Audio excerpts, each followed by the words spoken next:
स्वागत है आपका अपने चैनल विपन टेक्निकल ट्रेडिंग में। दोस्तों, कल कैसी रह सकती है शेयर मार्केट, फ्राइडे को कैसा रहेगा शेयर बाज़ार, निफ्टी 50 बैंक निफ्टी की प्रेडिक्शन करेंगे।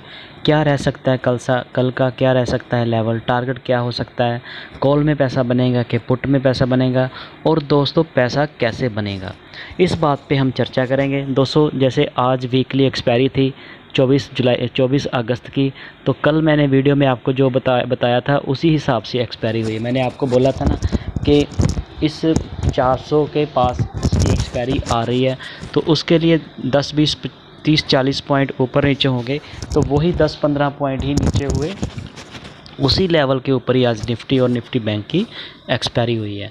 तो दोस्तों, पीसीआर डाटा से ही सारा हम उसका एनालिसिस करके एक लेवल निकाल लेते हैं।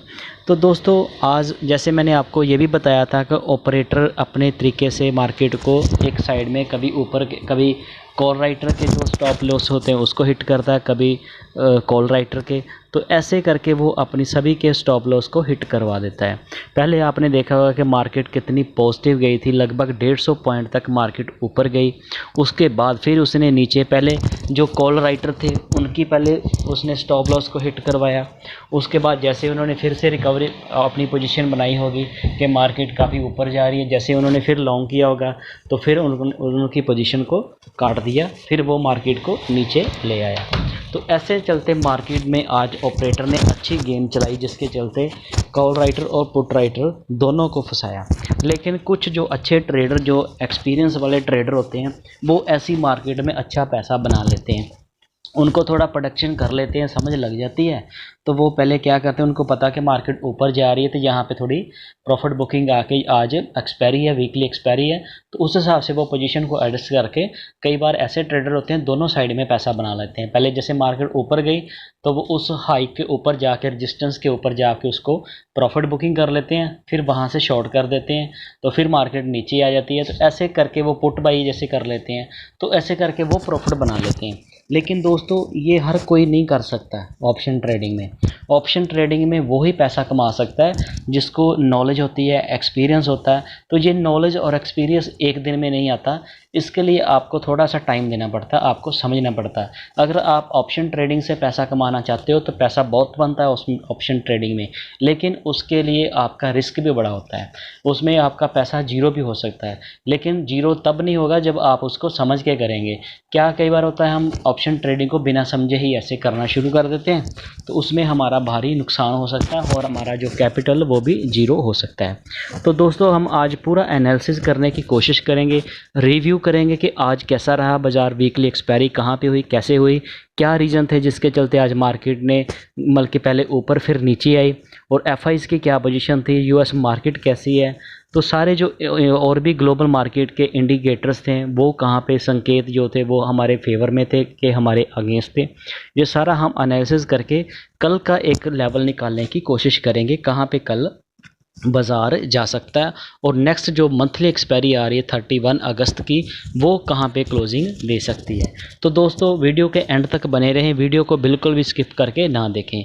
आपको दोस्तों रिक्वेस्ट है कि अगर आप मेरे चैनल पे नए आए हो तो सबसे पहले आप मेरे चैनल को सब्सक्राइब कर लो, बेल आइकॉन को ऑन कर लो, ताकि जब भी नई कोई वीडियो अपलोड हो सबसे पहले आपको मैसेज मिले। तो दोस्तों, चलिए मार्केट पर एक नज़र मारते हैं। की बात करें तो निफ्टी ने आज 57 पॉइंट लूज़ किया, लगभग 1/4% इसने लूज़ किया। निफ्टी बैंक की बात करें तो इसने भी आज 17 पॉइंट पॉजिटिव में क्लोजिंग दी है, लगभग 0.04%, बल्कि लगभग इसको फ्लैट, निफ्टी बैंक में 17 पॉइंट प्लस हम इसको फ्लैट ही मान सकते हैं। तो सेंसेक्स की बात करें तो इसने भी आज 1/4% का लूज़ किया।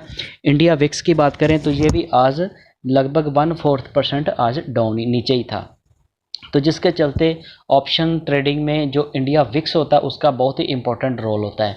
जब विक्स बढ़ जाता है तो प्रीमियम का प्राइस बढ़ जाता है, विक्स नीचे आ जाता है तो प्रीमियम का प्राइस बढ़ जाता है। कई बार आप देखोगे ऑप्शन में आप काम करते हो तो आपने जिस स्ट्राइक को, आपने ऑप्शन को जब बाई किया होगा तो तब मान लीजिए कि विक्स ऊपर होगा तो आपने बाई कर लिया, तो उसी वक्त थोड़ी देर के बाद आप देखोगे कि आपका जो प्राइस था वो तो उसकी मार्केट उस हिसाब से आपके फेवर में ऊपर जा रही है, लेकिन आपका जो प्रीमियम प्रीमियम वो बढ़ नहीं रहा, वो उसी पे अटका हुआ, वहीं पे घुमा के वहीं पे है, आपको प्रॉफिट हो नहीं रहा।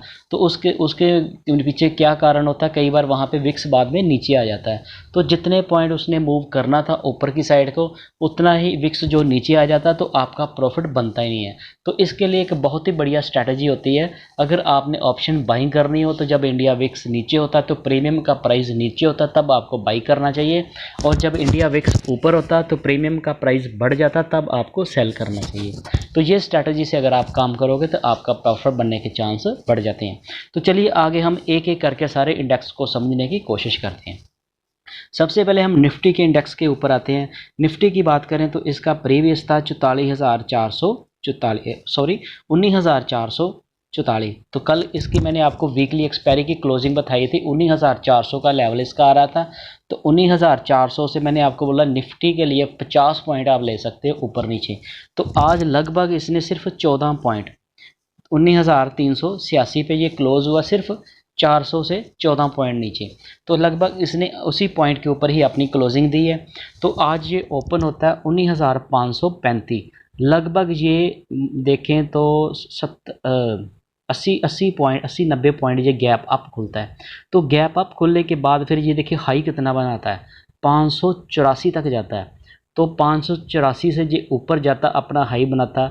उसके बाद जैसे ये मतलब कि समझिए कि 10 का टाइम हो जाता है, 10 बज जाते हैं, उसके बाद फिर ये मार्केट नीचे आना शुरू हो जाती है। काफ़ी ये पहले हाई बनाता है, उसके बाद धीरे धीरे नीचे आती है।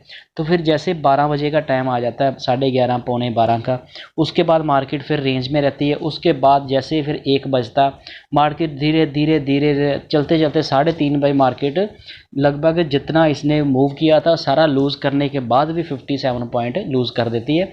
तो बाज़ार आज ऐसे गिर रहा था, धीरे धीरे गिर रहा था, आपको महसूस ही नहीं होने दिया बाज़ार ने कि आज मैं गिर रहा हूँ।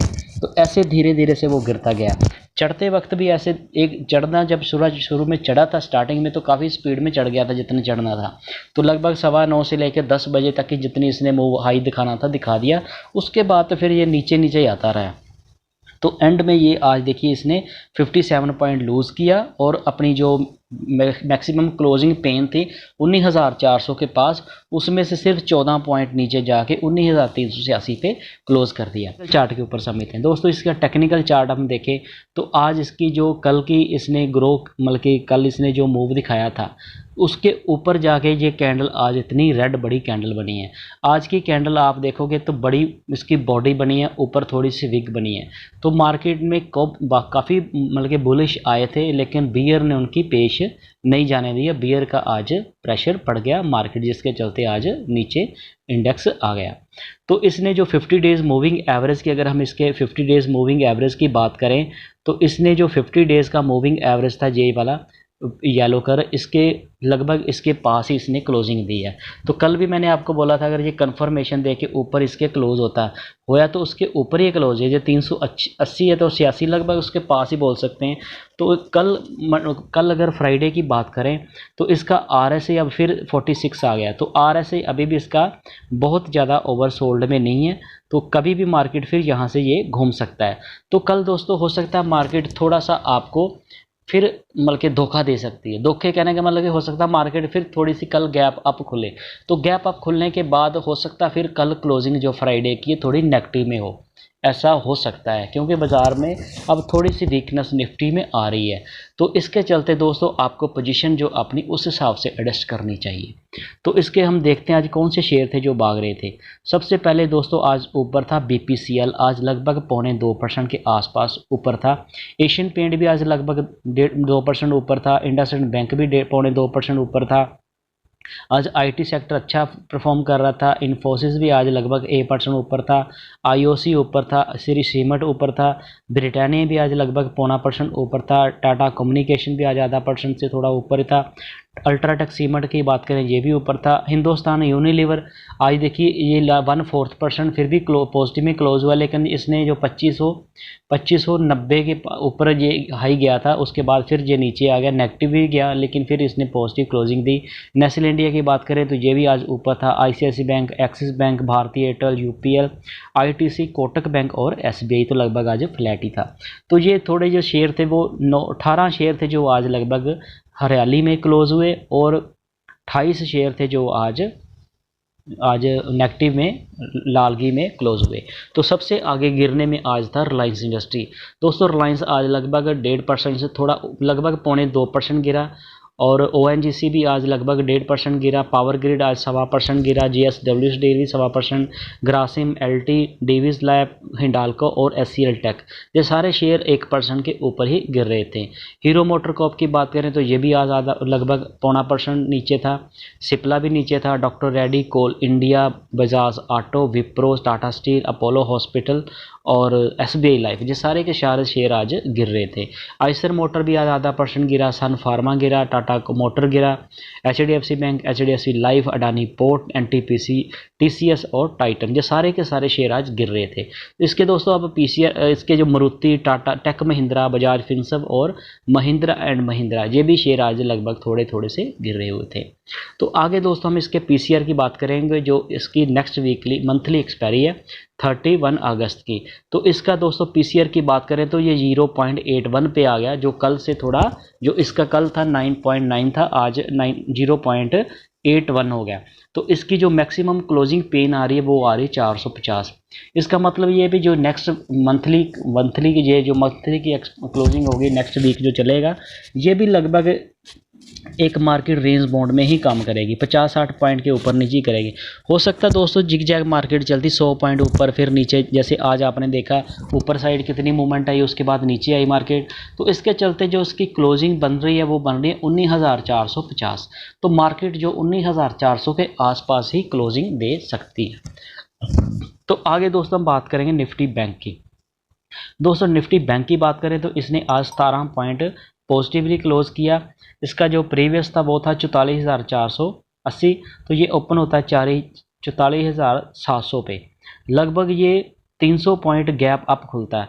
तो गैप अप खुलने के बाद फिर ये थोड़ा सा अपना हाई बनाता है, 950 तक चला जाता है। ओपनिंग से लगभग 200 पॉइंट, 150 पॉइंट और ऊपर जाता है। उसके बाद फिर ये सारा का सारा जो अपना गेन वो लूज़ कर देता है। तो अपना लो बनाता है 44,433, जो इसके प्रीवियस थे भी 50 पॉइंट नीचे है। तो उसके बाद फिर ये थोड़ा सा रिकवर करके अपनी जो प्रीवियस था उससे लगभग ये 17 पॉइंट पॉजिटिव क्लोज करके क्लोज हो जाता है। तो देखिए दोस्तों कितनी आज बाजार ने, ऑपरेटर ने कितनी गेम खेली, कितने लोगों को आज फंसाया। यहाँ पे बहुत सारे जो कॉल राइटर, पहले कॉल राइटर को फिर पुट राइटर को, दोनों को इसमें आज उसने फंसाया। तो इसके चलते मार्केट का मूड माहौल कैसा बनता है ये आगे हम देखते हैं। दोस्तों अब हम इसके निफ्टी के टेक्निकल चार्ट के ऊपर देखते हैं। टेक्निकल चार्ट की बात करें तो आज इसकी देखिए कितनी बड़ी बल्कि रेड कैंडल की बॉडी वाली बनी है। विग भी इसके ऊपर बनी, ये लगभग ये 45,000 के आसपास चला गया था, उससे ये नीचे आया। लेकिन इसकी जो आज की कैंडल बनी है वो कल की कैंडल के ऊपर ही बनी है। तो इसमें RSI अभी भी इसका 47 है।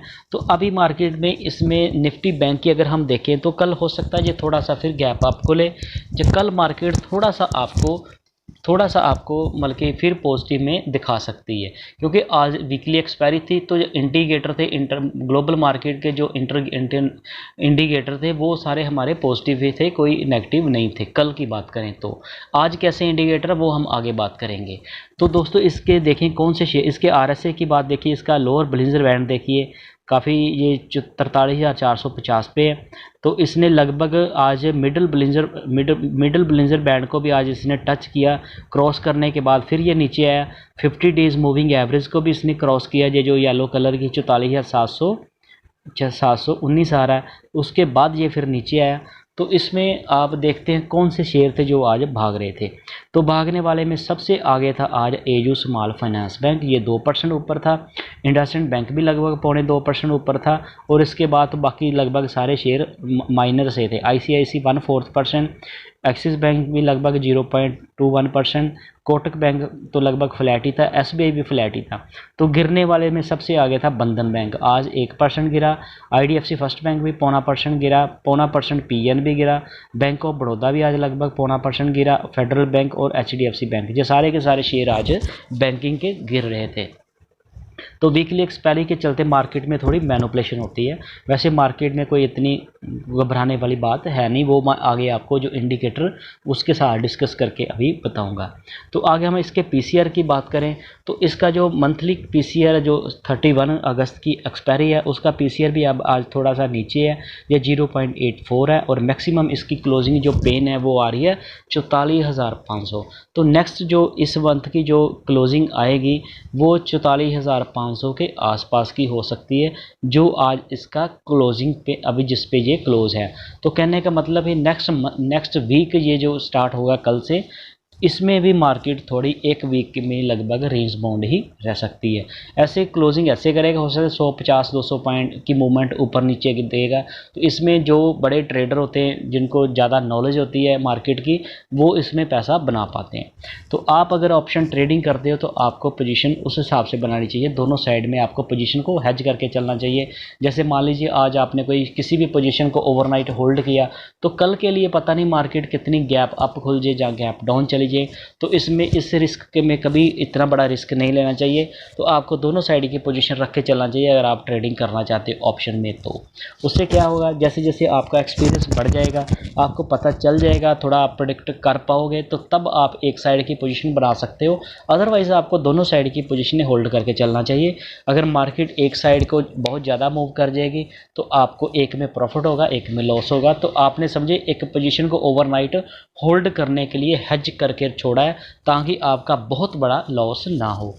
दोस्तों स्टॉक मार्केट में लॉस नहीं होना चाहिए, चाहे प्रॉफिट आपका थोड़ा कम ही हो। तो इस तरह से आपको स्ट्रेटजी लगानी चाहिए।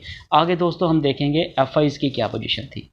एफआईज की अगर हम बात करें तो एफआईज ने आज कैश में 1524 करोड़ की बाइंग की है। तो आज इन्होंने कैश सेगमेंट में काफ़ी बाइंग की है। तो इसके चलते डीआईज़ ने क्या किया वो भी हम आगे देखते हैं। दोस्तों डीआईज़ की अगर हम बात करें तो डीआईज़ ने भी आज 5,796 करोड़ की कैश सेगमेंट में बाइंग की है। दोनों ने आज डीआई और एफआईज़ ने दोनों में इन्होंने 1500 की और इन्होंने लगभग 6,000 के आसपास। तो नेट जो आज कैश सेगमेंट में बाइंग ही आई है। और डीआईज़ ने तो अगर हम देखें इस अगस्त मंथ की बात करें तो लगभग आज तक इन्होंने 16,327 करोड़ की इन्होंने बाइंग की है, क्योंकि एफआईज़ ने अगस्त मंथ में काफ़ी सेलिंग की थी, तो डीआईज़ ने काफ़ी मार्केट को संभाला था। तो वही प्रीवियस की जैसे बात करें 1 साल या 2 साल पहले एफआईज़ ने 2021-22 में बहुत सारा माल बेचा था। तो जैसे वो बेचते गए थे हमारे एफआईज़ जो डीआईज़ थे वो खरीदते चले गए। तो उसके बाद अभी अप्रैल 1 से इस साल का अगर हम अप्रैल से देखें तो अप्रैल से ये 4 महीने लगातार एफआईज़ की जो बाइंग आ रही थी, तो जिसके चलते डीआईज़ ने काफ़ी प्रॉफिट बुकिंग भी की। आज फिर अगस्त मंथ की अगर हम बात करें तो अगस्त मंथ से स्टार्टिंग से ही लगभग हम देखें तो डीआईज़ ने एफआईज़ ने काफ़ी सेलिंग की है, जिसके चलते डीआईज़ ने सारा का सारा माल बाई खरीद लिया। और जैसे ही अब ये फिर से एफआईज़ जब बाइंग करेंगे तो फिर हमारे डीआई जो प्रॉफिट बुकिंग करेंगे, ऐसी उनको स्ट्रैटेजी के साथ हम हरा सकते हैं। तो आगे हम अगर फ्यूचर की बात करें तो एफआईज़ ने इंडेक्स के जो फ्यूचर थे उसमें भी इन्होंने आज 504 करोड़ की बाइंग की है। तो नेट इन्होंने अब तक अगस्त में 2,462 करोड़ की सेलिंग की है। तो इसके अगेंस्ट जो इनके एफआईज़ के जो इंडेक्स के जो ऑप्शन थी इसमें इन्होंने 6,783 करोड़ की आज सेलिंग की है। और नेट अगर हम अगस्त मंथ की बात करें तो अगस्त मंथ में इन्होंने लगभग 5,006 करोड़ की नेट बाइंग की थी। तो इस तरह से ये सारा मार्केट को दूसरा अगर हम एफआईज़ के जो स्टॉक के जो फ्यूचर होते हैं उसमें इन्होंने 1,418 करोड़ की बाइंग की है। तो इस तरह से ये मार्केट को मैनिपुलेट करते हैं, आपको सारा समझ कर ही चलना चाहिए कैसे कैसे ये किसी सेगमेंट में बाइंग कर देते हैं, किसी में सेलिंग कर देते हैं। किसी स्टॉक को पहले ये इतना बाइंग करके उठा देंगे, ऊपर चढ़ा देंगे, ऊपर से फिर उसको शॉर्ट कर देंगे। तो ऐसे चल के ये ट्रेंड बनाते हैं, बाद में खुद शॉर्ट कर देते हैं और बहुत सारे लोग ऊपर के रेट में फंस जाते हैं। तो इनकी ये जो चालाकी है इनसे आपको बच के रहना है। तो आगे हम बात करेंगे दोस्तों ये इसके स्टॉक के जो फ्यूचर थे, ये स्टॉक के फ्यूचर की अगर हम बात करें, स्टॉक के जो ऑप्शंस होते हैं इसमें इन्होंने आज इन्होंने लगभग 92 करोड़ की सेलिंग की है। तो इसके चलते आज इन लोगों ने इस सेगमेंट में नेट अब तक अगस्त में 1,600 लगभग 1700 करोड़ की सेलिंग की है। तो दोस्तों आज हम बात करेंगे यूएस मार्केट की।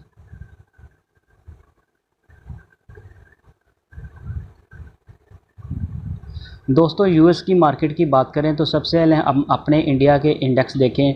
सेंसेक्स भी आज नीचे था, निफ्टी 50, निफ्टी बैंक, विक्स और निफ्टी 100, ये सारे के सारे हमारे इंडेक्स आज नीचे थे। सिर्फ निफ्टी मिड कैप था, वो थोड़ा आज ऊपर था, लगभग 1/4%। ऑस्ट्रेलिया के बाज़ारों की बात करें तो ऑस्ट्रेलिया के पाँचों इंडेक्स आज हरियाली में थे। चाइना की बात करें तो चाइना के भी 5 में से 4 आज हरियाली में थे, एक लालगी में था। तो आगे हम बात करेंगे हांगकांग की। बात करें तो पाँचों इंडेक्स इनके आज हरियाली में थे और हरियाली भी अच्छी ठीक ठाक थी। और इंडोनेशिया के सारे बाज़ार आज गिरे पड़े थे। जापान की बात करें तो जापान के 5 में से 4 इंडेक्स आज हरियाली में थे। मलेशिया की बात करें तो मलेशिया के भी आज चारों के चारों इंडेक्स हरियाली में थे, एक थोड़ा लालगी में था, लेकिन लगभग सारे के इंडेक्स जो थे आज लगभग 1/4 और आधा % के आसपास ही चढ़े हुए थे। न्यूजीलैंड की बात करें तो न्यूजीलैंड के पाँचों इंडेक्स आज नेगेटिव थे। पाकिस्तान की बात करें तो पाँचों के पाँचों इंडेक्स इनके आज पॉजिटिव थे।